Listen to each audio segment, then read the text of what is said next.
साल के पहले इतवार के लिए कि आप सब यहाँ पर मौजूद हैं और खुदावंद की शुक्रगुजारी है। पिछले साल के पहले इतवार से आपकी गैदरिंग ज़्यादा है और खुदावंद की शुक्रगुजारी है कि आप चर्च आए हैं। कई बार क्रिसमस, न्यू ईयर, ईस्टर मनाने के बाद कलीसिया पूरा एक महीना रेस्ट मांग लेती है।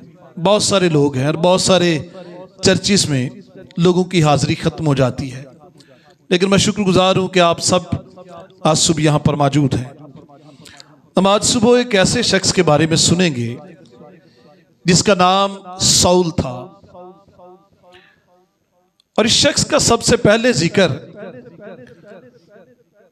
उस वक्त मिलता है जब पहला शहीद स्तिफनस को पत्थर मार रहे थे, संसार कर रहे थे। तो ये वो शख्स था जो कपड़े पकड़े हुए उस भीड़ में खड़ा था। ये साउल इस कदर जुनूनी आदमी हो गया क्योंकि ये एक ऐसे फिरके से ताल्लुक रखता था यहूदियों के, जिसे फरीसी कहते, और ये बड़ा दावा करता था और बड़े फख्र से कहता था कि मैं फरीसी हूं। मैं क्या हूं? फरीसी हूं।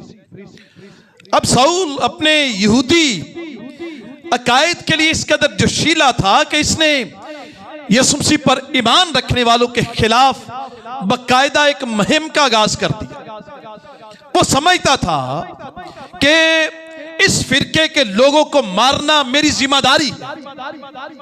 इस शख्स ने, जो तरसीस का रहने वाला था, ठीक है, बिल्कुल, जो तरसीस का रहने वाला था, इस शख्स ने यहूदी सरदार काहिनों से ऑर्डर ले लिए। ऑर्डर इसने ये ले लिए कि जहां पर जिस खित्ते में मुझे ज्यादा मसीही मिलेंगे मैं उन्हें पकड़ कर लाऊंगा और यरूशलेम में सनहेड्रिन की अदालत के सामने पेश करूंगा ताकि यहूदी अदालत उनके खिलाफ बड़ी बड़ी सजाएं सुना सके। अब ये शख्स, इसके बारे में लिखा है कि ये धमकाने और कत्ल की धुन में था।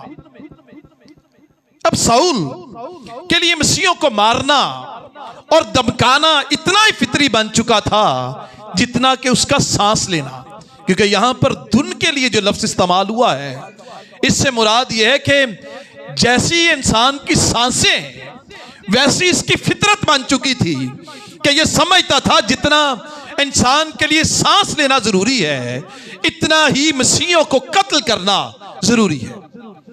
अब इतना दहशतगर्द टाइप ये शख्स था।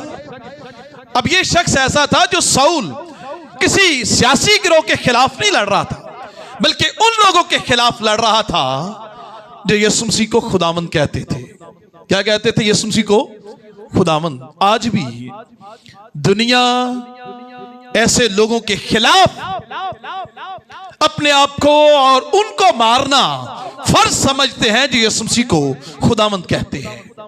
लोग समझते हैं कि जो शख्स यीशु मसीह को खुदावंद कहेगा वो कुफर बकेगा, जो यीशु मसीह को खुदा का बेटा कहेगा कुफर बकेगा। और आज भी दुनिया में बेशुमार लोग मौजूद हैं जो यीशु मसीह का नाम लेने वालों को मारना पसंद करते हैं। वो समझते हैं कि कानूनी तौर पर, मजहबी तौर पर ये हम पर फर्ज बनता है कि हम उन्हें पकड़े और उन्हें मार दें। अब ये साउल ये काम अकेला नहीं कर रहा था, बल्कि उसके साथ बाकायदा तौर पर मजहबी खत भी मौजूद थे। और यहां पर लिखा है वो उनके खत लेकर जा रहा था जो इस तरीक पर पाए गए। इस तरीक पर पाए गए, ये इससे मुराद ये है, ये उन लोगों के खिलाफ खत ले रहा था जो इस तरीक पर, यानी उस राह पर पाए जाने वाले लोग थे, फॉलोअर ऑफ द वे थे। मसीही टाइटल तो बहुत देर बाद में आया है। अंताकिया में पहले यीशु मसीह को मानने वाले मसीही कहलाए, लेकिन मसीही कहलाने से पहले मसीहियों को एक खास टाइटल दिया जाता था। और इमाल की किताब में आपको कई बार यह टाइटल मिलेगा, इस तरीक के लोग। क्या कहते थे? इस तरीक के लोग। अब ये एक टाइटल था मसीहियों, और ये टाइटल महज एक नजरिया नहीं है, बल्कि ये एक वे ऑफ लाइफ है, तर्ज जिंदगी है। और यीशु मसीह ने खुद भी फरमाया था, राह, हक और जिंदगी मैं हूं। इसीलिए यीशु मसीह के मानने वालों को कहते थे ये उस राह के लोग हैं, ये उस तरीक के लोग हैं। और मैं आपको बताना चाहता हूं कि मसीहत सिर्फ चर्च जाने का या बाइबल पढ़ने का नाम नहीं है। दुनिया दावे करती है, लेकिन हम इस बात को प्रूव करते हैं कि मसीहत एक ऐसा मजहब है जो रोजमर्रा की जिंदगी के मसाइल और मसाइल का हल बताता है। ये पूरी की पूरी वे ऑफ लाइफ है। जो शख्स इस बाइबल को, इस कलाम को कबूल करता है, वो वे ऑफ लाइफ को पा लेता है, वो जिंदगी को पा लेता है। क्योंकि यीशु मसीह का दावा है, जिंदगी मैं हूं, राह मैं हूं, हक मैं हूं। अगर कोई बेहतर जिंदगी गुजारना चाहता है तो यीशु मसीह की अंजील को कबूल कर ले, मसीह को कबूल कर ले, जिंदगी गुजारने का फन आ जाएगा। हालेलुया। अब ये समझता था कि इस वे के लोगों को, इस तरीक के लोगों को मारना मुझ पर फर्ज है, और मारने के लिए उसने मर्दों और औरतों के खिलाफ परवाने लिए थे। मर्दों के खिलाफ भी और औरतों के खिलाफ भी। हालांकि यहूदी जो थे औरतों को आमतौर पर मजहबी कामों के लिए लेकर नहीं आते थे, उन्हें किसी भी तनाज़ात का निशाना नहीं बनाते थे। लेकिन साउल की नफरत इतनी शिद्दत इख्तियार कर चुकी थी, वो कहता था कि ना सिर्फ मर्दों को बल्कि मैं औरतों को भी मारूंगा। यहूदी कभी सनफे नाजुक पर हाथ नहीं डालते थे, कभी किसी खातून के लिए तशद्दुद का किसी मजहबी लिहाज से सामना करने के लिए उसे किसी पंचायत में नहीं लेकर आते थे, किसी अदालत में नहीं लेकर आते थे, बल्कि शरीयत के मुताबिक उसका फैसला कर देते थे। लेकिन यहां पर वो समझता था कि मजहबी तनाज़े में औरतों को भी मैं सेनहेड्रिन के सामने पेश कर दूंगा। और यहां लिखा है गिरफ्तार करके दमिश्क से यरूशलेम लाना चाहता था। अब साउल ने कोशिश की कि मसीहत को बांध बांध कर दमिश्क से लाकर, दूसरे शहरों से लाकर किसी न किसी तरह से इस तरीक पर मानने वाले लोगों को खत्म किया जाए। आज भी लोग कोशिश कर रहे हैं कि इस तरीक को मानने वालों को, यीशु मसीह को कबूल करने वालों को खत्म कर दिया जाए। हमारे साथ हमसाया मुल्क में क्रिसमस पर बेशुमार मसीहों के लिए तजलील के लफ्ज कहे गए, लेकिन हम खुदावंद की शुक्रगुजारी करते हैं अपने मुल्क पाकिस्तान के लिए, जिसमें हमने बड़ी आज़ादी के साथ इबादत की है। हम शुक्रगुजारी करते हैं जिसने हमें तौफीक दी कि हम बड़ी आज़ादी से इबादत कर सकें। हम अपने मुल्क के लिए खुदावंद की तमजीद करते हैं। लेकिन कई जगहों पर ऐसा हुआ कि कलीसिया को सताया गया, लेकिन याद रखें तारीख इस बात की गवाह है, जब जब कलीसिया को सताया गया है, कलीसिया उतनी बड़ी है, जितनी कलीसिया की मुखालफत हुई है उतनी मसीहत पूरी दुनिया में फैली है। आज भी जहां मसीहत को दबाया जाएगा, मसीहत उतनी ही मजबूती के साथ सबके सामने खड़ी हो जाएगी। अब यहां पर इस शख्स के अंदर बड़ी नफरत है। ये दूसरों के लिए ये समझता है जिंदगी छीनना, और ऐसे लोगों से जिंदगी छीनना जो यीशु मसीह का नाम लेते हैं मुझ पर फर्ज है। अब इस काम के लिए जब ये जा रहा था तो लिखा है सफर करते करते दमिश्क के नजदीक पहुंच गया। कहां पहुंच गया? दमिश्क के नजदीक। यरूशलेम से दमिश्क तकरीबन 135 मील लंबा सफर इसने तय कर लिया। अपने मकसद के लिए तवील सफर तय किया। लेकिन याद रखें, खुदा अक्सर इंसान को उस वक्त मिलता है जब कुछ शख्स अपने जिंदगी के मकसद में बिल्कुल करीब पहुंच जाता है। अब ये दमिश्क के बिल्कुल करीब जा चुका था, बिल्कुल अपने मकसद के करीब, लेकिन इस वक्त खुदा ने मुदाखलत कर दी इसकी जिंदगी में। एन उस वक्त जब वो अपने मकसद के करीब था, खुदा आज भी जब आप अपनी मकसद के बिल्कुल करीब चले जाते हैं, खुदा इंतजार करता है कि उस वक्त एन वक्त पर अपना जलाल आप पर जाहिर करे। ये भी अपने मकसद के बिल्कुल करीब है। जब करीब पहुंचा हुआ है तो खुदा ने करेक्ट वक्त पर अपनी टाइमिंग जाहिर कर दी। लिखा है तो ऐसा हुआ यकायक। क्या हुआ? यकायक, अचानक। अब आप सोचें, एक शख्स इतना बड़ा जालिम है, दहशतगर्द है, मसीहियों को मारना अपना हक समझता है, तो फिर वो अचानक कैसे बदल सकता है? अचानक, यकदम। यहां यकायक से मुराद है अचानक, बगैर किसी की पेशगी इतला किए हुए। अब ये शख्स अपने मिशन में जा रहा है, यकायक खुदावंद यीशु मसीह के साथ इसकी मुलाकात हो जाती है। अब यीशु जब भी किसी की जिंदगी में काम करता है, अचानक काम करता है। कई बार हम अपने बच्चों की वजह से नाउमीद होते हैं, अपने दोस्तों की वजह से नाउमीद होते हैं, अपने खानदान की वजह से नाउमीद होते हैं कि ये अब कभी नहीं बदलेगा, ये गुनाह के उस दहाई में जा चुका है, नशे की उस दहाई में जा चुका है कि ये कभी वापस पलट कर नहीं आएगा।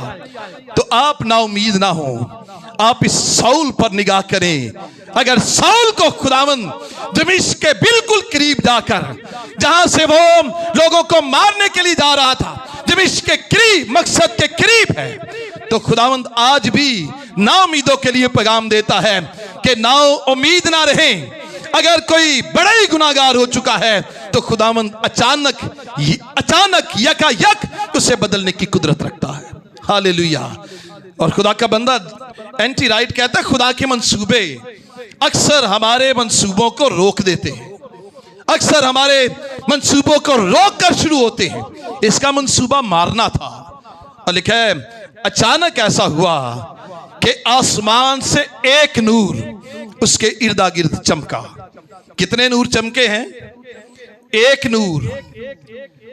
दुनिया में सिर्फ एक ही नूर है, और मेरा आपका यीशु है, वो कोई और नहीं है। दुनिया दावा कर सकती है कि वो नूर है, लेकिन यीशु हकीकी नूर है। हकीकी नूर जिंदगियों को रोशन कर देता है, और हकीकी नूर जब चमकता है तो फिर सूरज की रोशनी भी मांद पड़ जाती है। उसकी गवाही पौलुस ने खुद दी। इमाल 26वां बाब 13वीं आयत में कहता है, मैंने दोपहर के वक्त राह में ये देखा कि सूरज के नूर से ज्यादा, किससे ज्यादा? सूरज के नूर से ज्यादा एक नूर आसमान से मेरे और मेरे हम सफरों के गिर्द चमका। कैसा नूर होगा? सूरज में हम आंखें नहीं लगा सकते। सूरज जब आबोताब के साथ चमकता है तो फिर हम उसकी तरफ देख नहीं सकते, लेकिन ये नूर ऐसा है, ये शिकायना ग्लोरी है, ये खुदा का जलाल है, ये खुदा का ऐसा जलाल है जिसने इस शख्स की आंखों को अंधा कर दिया। जब भी खुदावंद के जलाल का नूर हमारी जिंदगियों में चमकता है तो पूरे का पूरा इंसान बदल कर रख देता है। और यहां पर हम देखते हैं कि उसने ऐसा चमका, एक नूर लिखा है उसके गिरदा गिर्द चमका।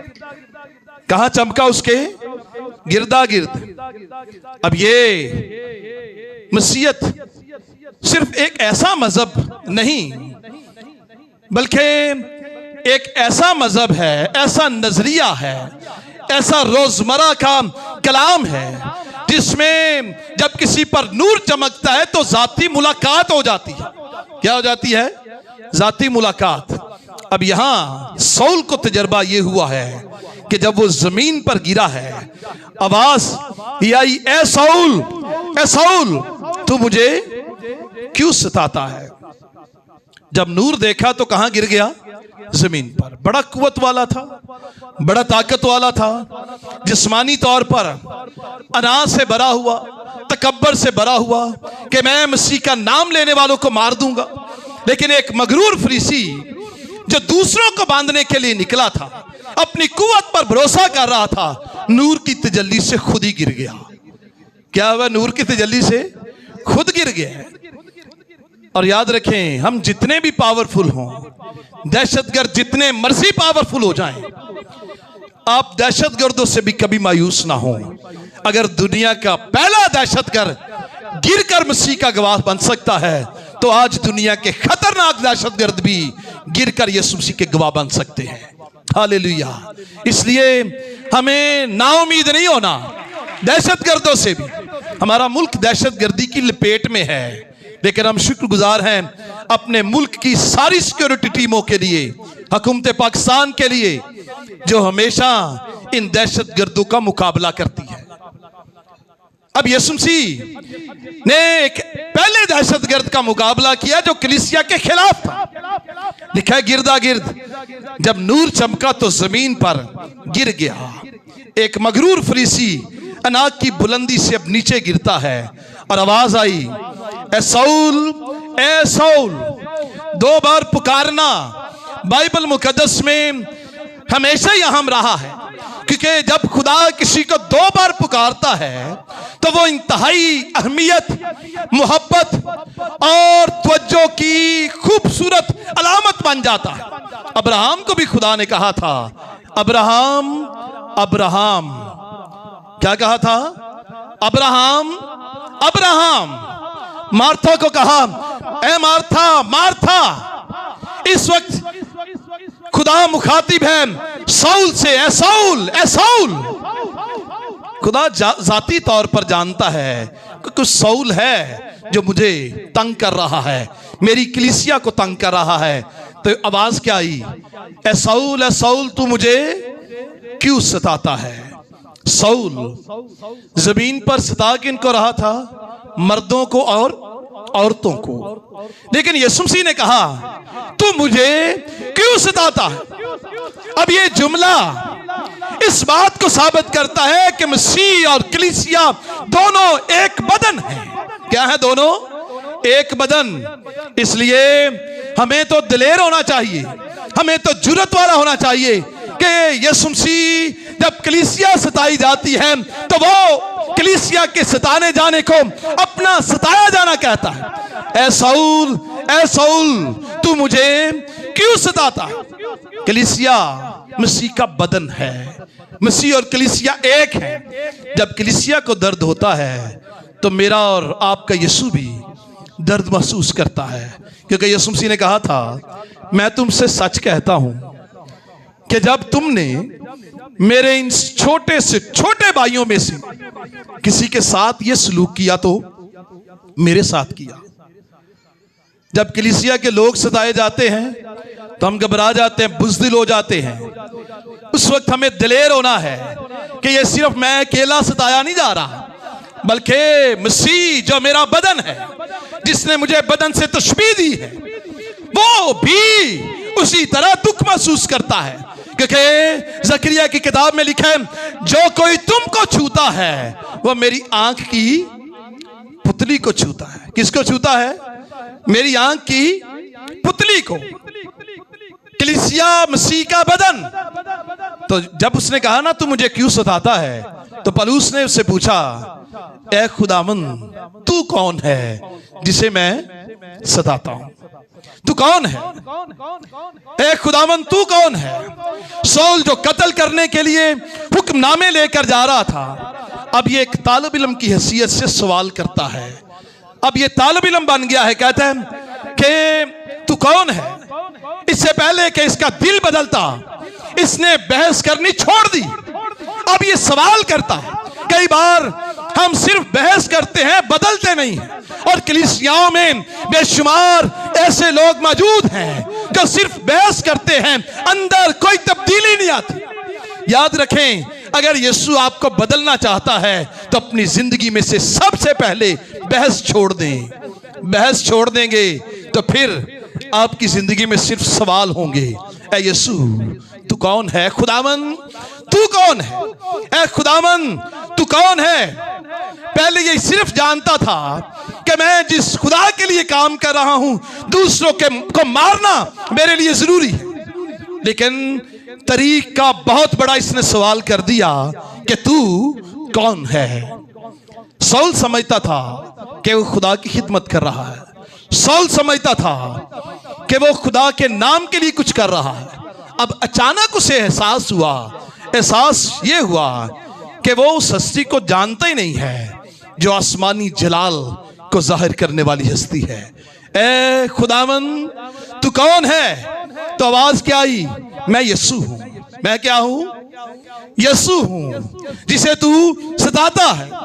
ये साउल वो शख्स जो कलीसिया को धमकाने वाला, ये वो शख्स जो यीशु मसीह को सिर्फ एक मसलूब बागी समझता था, ये वो शख्स जो यीशु मसीह के नाम को मिटाने के लिए परवाने लेकर जा रहा था। वो अब यीशु मसीह को जो आसमानी जलाल में जिंदा है, सबके सामने उससे पूछता है तू कौन है।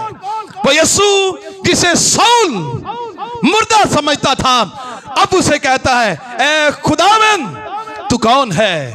मुर्दा को अब क्या कह रहा है, खुदावन। तो आवाज क्या आई, मैं यीशु हूं जिसे तू सताता है। यीशु ने अपना नाम जाहिर किया जो उसकी इंसानियत और मखलसी को जाहिर करता है कि यीशु वो है जो निजात देता है। यीशु वो है जो कलीसिया के सताने वालों को, कलीसिया के दुश्मनों को भी बदलने की ताकत रखता है। उसने ये नहीं कहा कि तू कलीसिया को क्यों सताता है, बल्कि उसने कहा तू मुझे क्यों सताता है। याद रखें, खुदा अपने दुश्मनों का भी, जो उसके लोग हैं, अपने लोगों के दुश्मनों का भी हमारा खुदा दुश्मन है। जो आपका दुश्मन है वो मेरे और आपका खुदा का भी दुश्मन ही है। खुदा कहता तू मुझे क्यों सताता है। आप समझते हैं ये दुश्मन मेरे हैं, लेकिन खुदा उसे समझता है कि ये मेरा भी दुश्मन है, क्योंकि ये मेरे लोगों का दुश्मन है। और खुदा की जात में ऐसी खूबी है कि खुदा दुश्मनों को दुश्मन नहीं रहने देता, खुदा दुश्मनों को भी दोस्त बनाकर पेश करता है। इसलिए खुदा की कुदरत ऐसी अजीब है, मुहीब है। हम जिसे दुश्मन कहते हैं, खुदा कहता है यही मेरा दोस्त बन जाएगा। अब यीशु से कहता है अब उठ शहर में जा। बाज़ तराजम में जो असल तराजम है वहां पर साउल का सवाल भी है कि खुदावंद अब तू क्या चाहता है कि मैं तेरे लिए क्या करूं। ऐ खुदावंद अब मैं क्या करूं। असल मतन में ये सवाल भी है, लेकिन इस तर्जमे में लिखा है यीशु मसीह ने कहा उठ शहर में जा। अब उठ।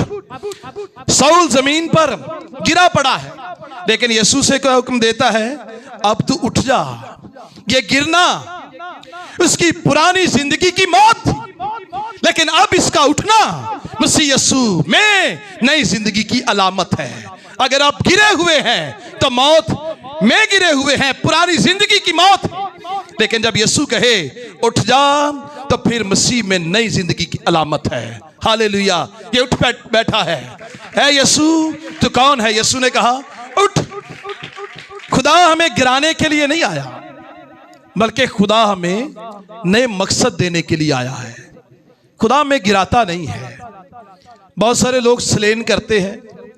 मैं बाइबल मुकद्दस की किसी ऐसी थियोलॉजी से वाकिफ नहीं हूं जहां पर यीशु मसीह ने किसी को गिरा दिया हो और गिरा हुआ शख्स फिर वैसे ही रहा हो। याद रखें, जब कुछ शख्स गिरता है तो फिर वो पलूस की तरह नया शख्स बन जाता है। यहां कई गिरते हैं, लेकिन उनमें से एक भी नहीं बदलता। यहां एक ही गिरा है, और ये जब उठा है तो यीशु ने इसे हुक्म दे दिया है जा दमिश्क में चला जा। खुदा यहां उसे अपना पूरा मकसद नहीं बताता। कई दफा असी आने असी हुण तौबा कर लिए, मकसद होता है वे कि असा पादरी बन जाना है, एल्डर बन जाना है, असा खिदमत ही करनी है। और हमारे मुल्क में पादरियों का धड़ाधड़ होना इसी बात की अलामत है कि जो गिरकर उठता है वो समझता है अब मुझे खिदमत करनी है। लेकिन खुदा की काल ऐसी काल नहीं है। कई बार, बहुत कम बार ऐसा वाकया होता है जब खुदा किसी गुनाहगार को बदले पलूस की तरह, किसी बड़े पापी को बदल कर कहे कि तू दमिश्क में चला जा। लेकिन हर बार नहीं होता। हम हर बार ऐसा समझते हैं।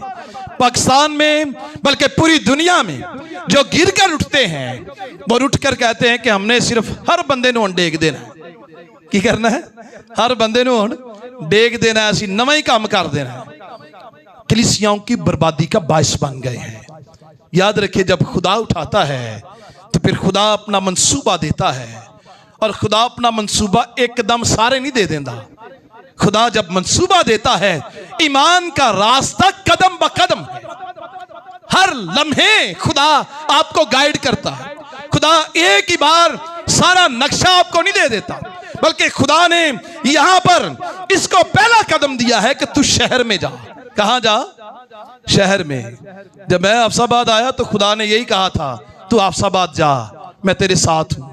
आगे के नक्शे खुदा लम्हा बा लम्हा देता है। खुदा एकदम आपको सारा नक्शा नहीं दे देता कि आपने वहां जाकर तूफान ही बर्पा कर देना है, बल्कि आपने कदम ब कदम चलना है। पहला हुक्म यह है कि तू शहर में जा, और शहर में जा क्योंकि जो कुछ तुझे कहना होगा वो मैं तुझे बता दूंगा, तुझसे कहा जाएगा। यानी पहले कदम के लिए जब आप तैयार होंगे तो खुदा आपको फिर बताएगा कि आपको करना क्या है। ज़बूर की किताब में लिखा है, मैं तुझे तालीम दूंगा। क्या दूंगा? मैं तुझे तालीम। एकदम ही तो नहीं ना मिल जाती कि एकदम मिल दी है। इल्म हासिल करने के लिए आपको कुछ करना पड़ता। मैं तुझे तालीम दूंगा और जिस राह पर तुझे चलना होगा तुझे बताऊंगा।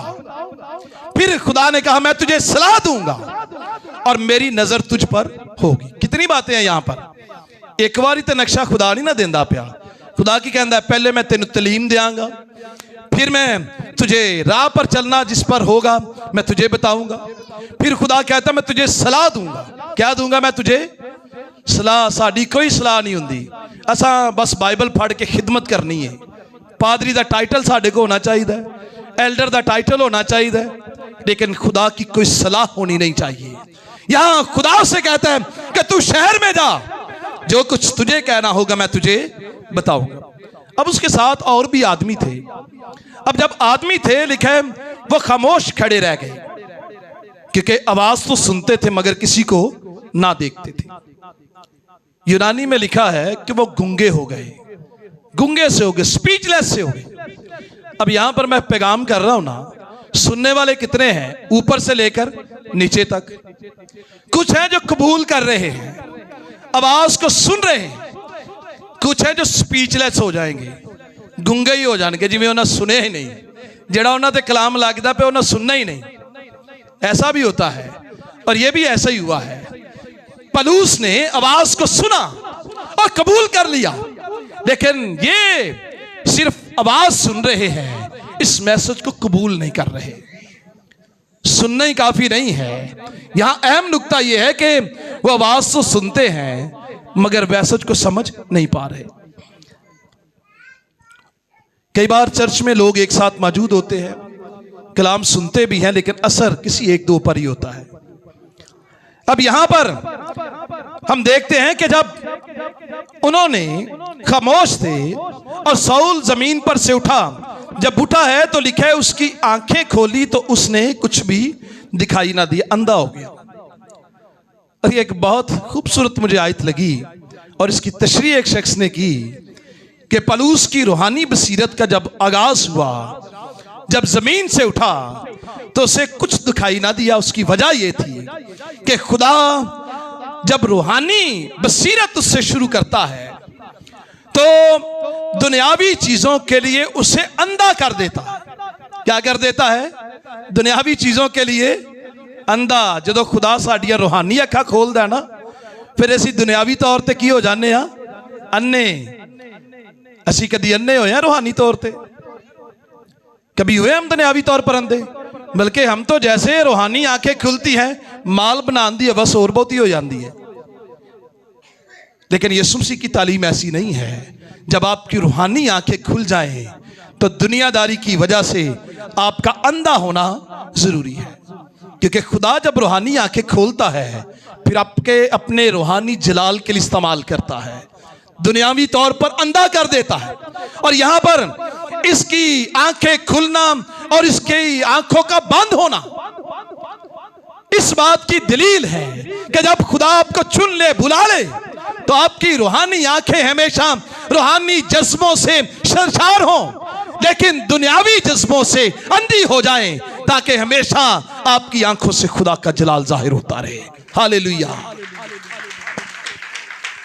यीशु मसीह ने पलूस पर वो बात पूरी की जो यीशु मसीह ने खुद कही थी। यीशु मसीह ने अपनी हयाती में कहा था कि मैं दुनिया में अदालत करने आया हूं। क्या करने आया हूं? ताकि जो नहीं देखते वो देखे। ये यहां पर पलूस पर ये बात पूरी हो गई।